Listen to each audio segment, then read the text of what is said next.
สุขอยู่ในเมืองฟ้ามีแต่กับผลสุขอยู่ในเมืองคนมีแต่กินกับหมวนพี่น้องเอ้ยสุขสบายดีเนาะพ่อแม่พี่น้องมีหักFCเฮาทุกคนมื้อนี้มีเมนูซอยจุพี่น้องจัดซอยจุอีกแล้ว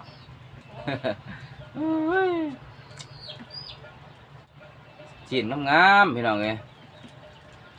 ตับเจียวคมๆเนาะเจียวเผียวคมๆใส่บีใส่หยังพี่น้องเอ้ยของแก้มเนาะก็มีหมักแตงมีผักกาด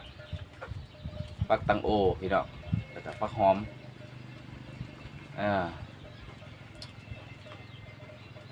ฝากกดไลค์กดแชร์เด้อพี่น้องเด้อกดติดตามเด้อสีสุวรรณหน่อยอ่อนพี่น้องเอ้ยเพื่อเป็นกำลังใจให้ข้าพเจ้าเนาะเฮ็ดคลิปต่อไปพี่น้องถ้าบ่มีพี่น้องเลยกดไลค์กดแชร์ให้ก็บ่จักแนวสิว่าคือกันพี่น้องเอ้ยบ่จักมองไปคือกันก็อาศัยพี่น้องเนาะกดไลค์กดแชร์กดติดตามฝากนำเด้อพี่น้องเด้อบ่ว่าสิเป็นทางใดก็แล้วแต่เนาะพี่น้องนั่งฟังไทยก็คือกันเด้อพี่น้องฝากกดติดตามเด้อครับกดไลค์กดแชร์ซอยกันเด้อครับว้าวหลายยายห่างพี่น้องติดเข่ากับไงนึงติดเข่าขาวเลยเนาะอยู่ที่ไผ่พี่น้องมันลมมันหนาวลมแห้งขนาด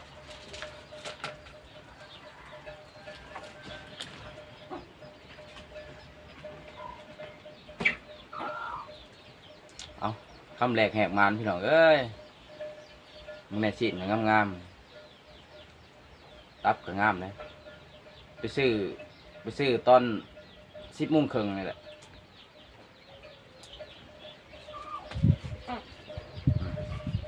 คำแรกแหกมันก็สดก่อนเลยพี่น้องเลยแตงแก้วแตงเพื่อสด เห็ดหลายๆแตงเพื่อสดเนาะมาพี่น้องมาคำแรกแหกมันน้ำกันเนาะ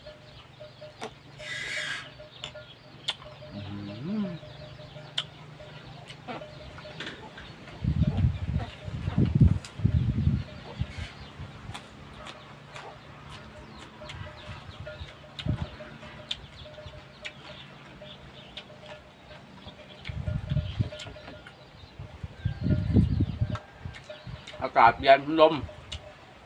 อยู่ที่ไผ่เนี่ย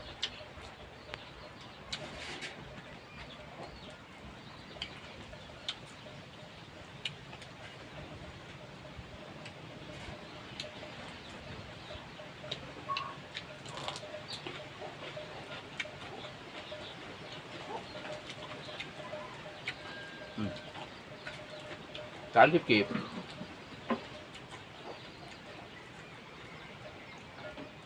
เอาตับมาเลย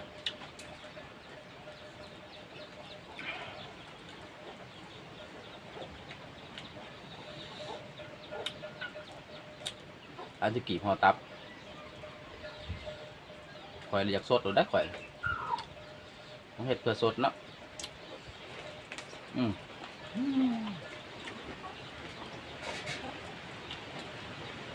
กรอบนอกนุ่มในคือว่า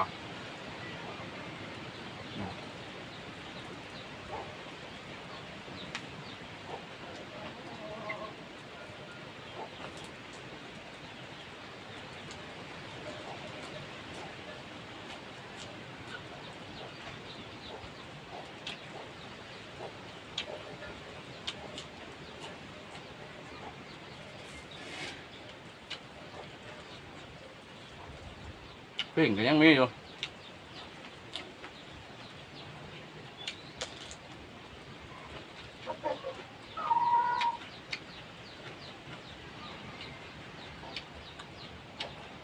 จัดผู้เดียวคือเก่าพี่น้อง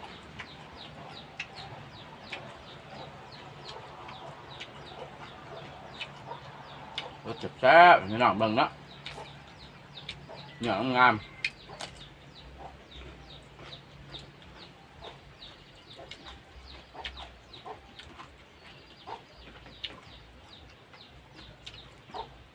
ผักเสริม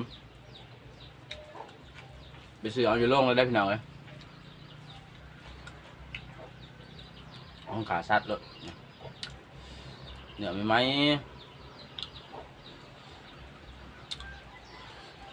อืม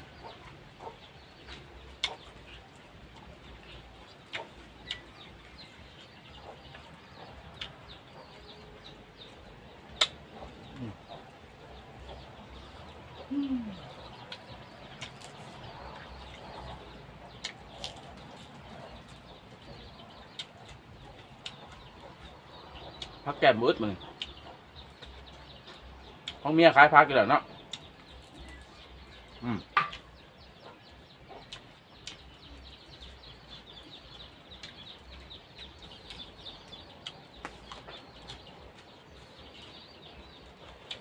บ้าเขา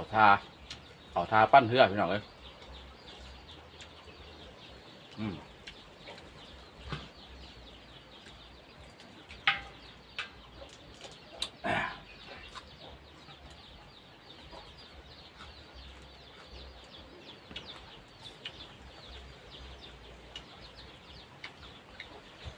30 กีบห่อตับ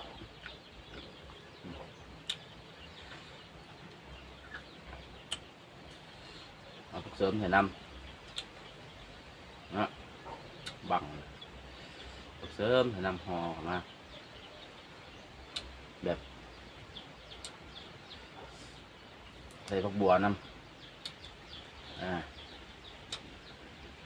แบบห่อเมียงด้วย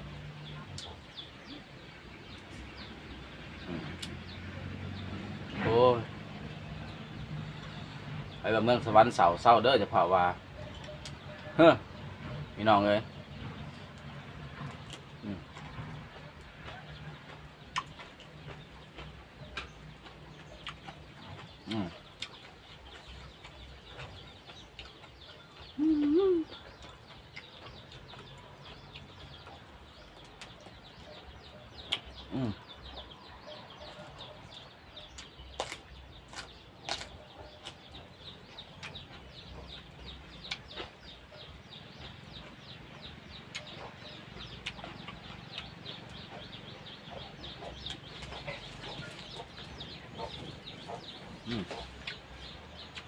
เป็นก็ไม่พี่น้อง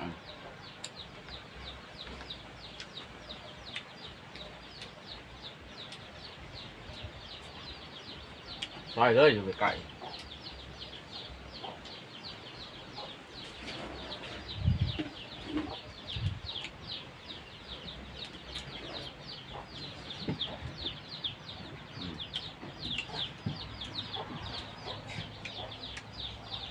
ซุป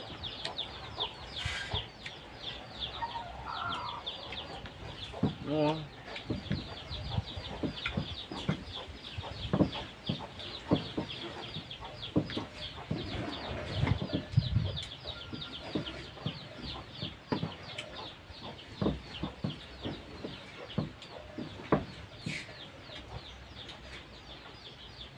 ุปเดี๋ยวง่ายตัวๆนี่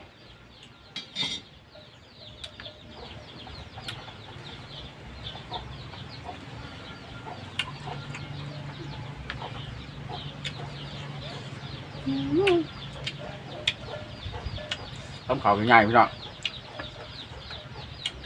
เพื่อพี่เพื่อนน้องเบิดจะคุยทุกคนเนาะ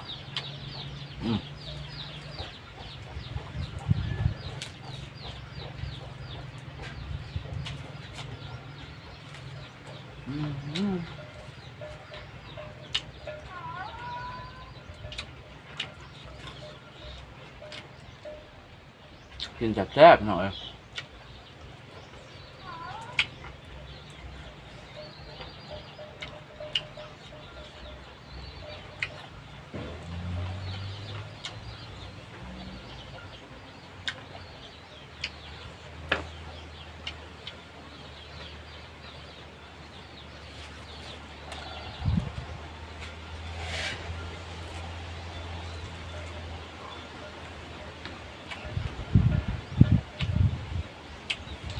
ประกาศแกก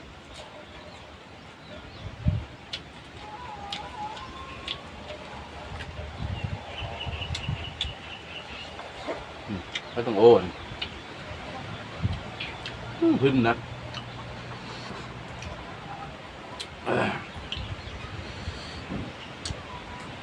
ชี้ดังแต่ซัมบาสบิประกาศเลย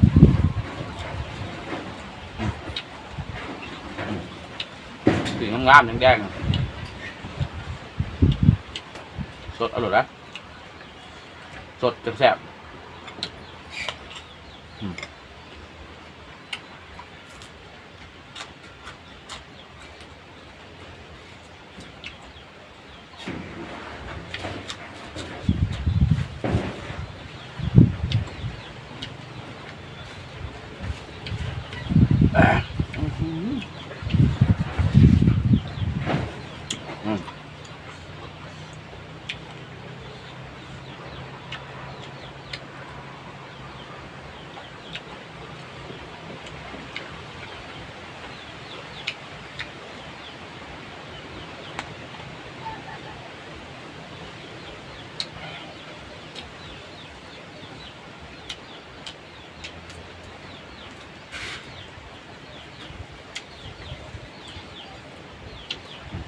ประกาศหน่อย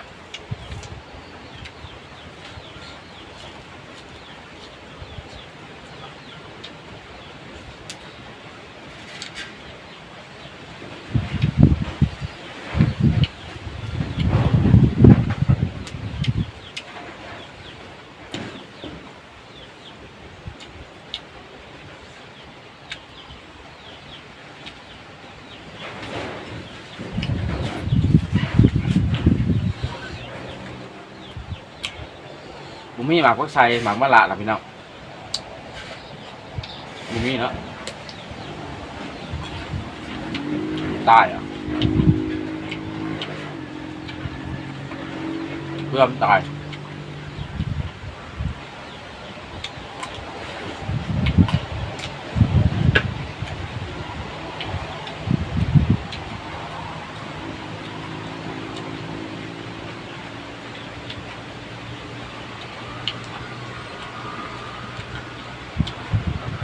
เหลืองงาม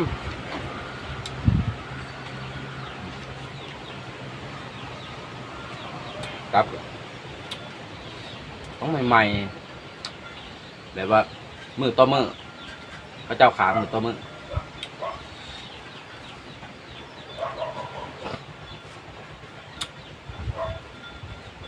ไปเลย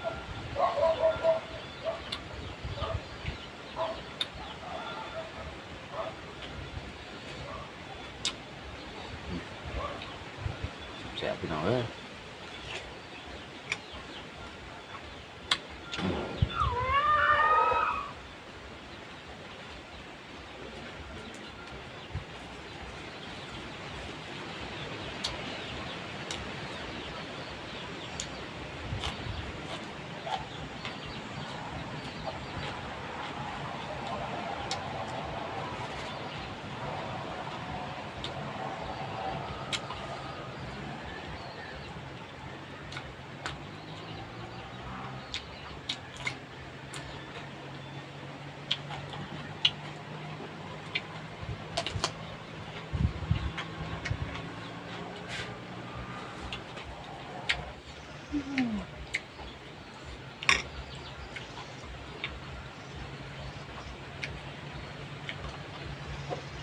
บรรยากาศตอนเที่ยงกินข้าวเหมาะสมไหมครับ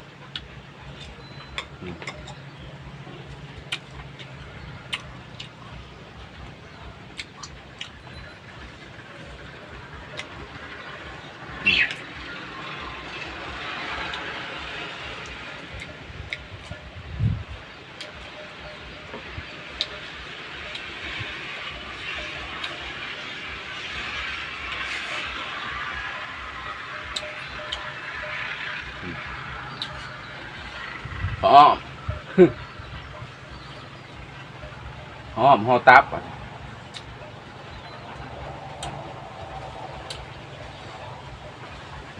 ร่อยเลยกินวัดดอกทำไมกินคนเดียวนะไม่เอาเลยกินก็จะอิ่มแล้วนี่เกลือปีเกลือหน่อสดเลยแซ่บ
ลม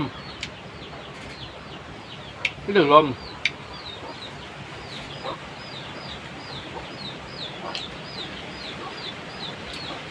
มันฝนมาตกแปรมเลยว้าฝนตกหนาว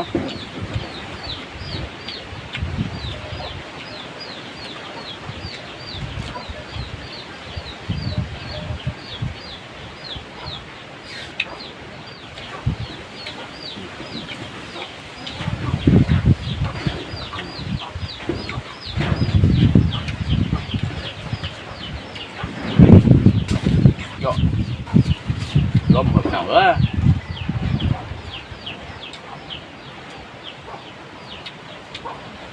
ขึ้นมาเบิดแบบหนาวเดียวงามเลยแหละทีนะมันเข้าขาใหม่เนาะ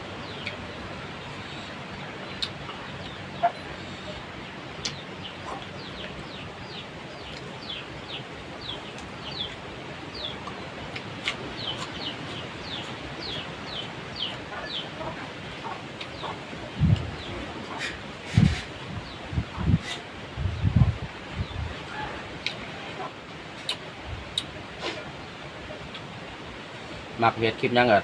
คอมเมนต์มาเด้อพี่น้องเด้อใต้คลิปเด้อเนาะ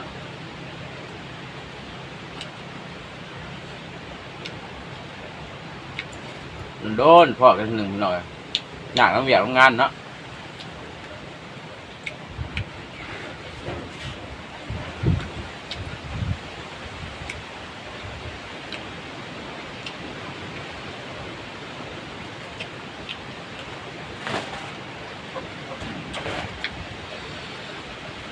ฝากติดตามอีกเด้อพี่น้องเด้อ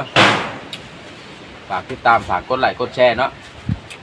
มันนี่ก็ถือว่าสมอยากแหละก็จุกินเปรี้ยวทุกเย็ดซ้ำอยู่แล้วกินอยู่กี่ไผ่นะป่าที่เลี้ยวยังอยู่แล้วป่า30 กีบ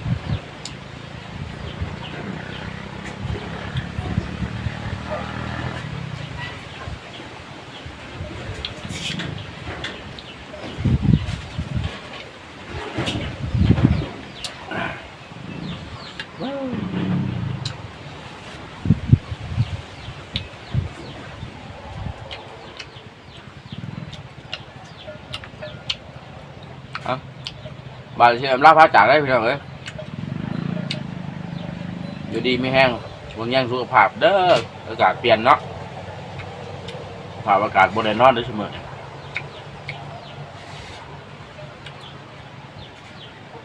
แล้วพาจากพี่น้องได้พี่น้องเอ้ย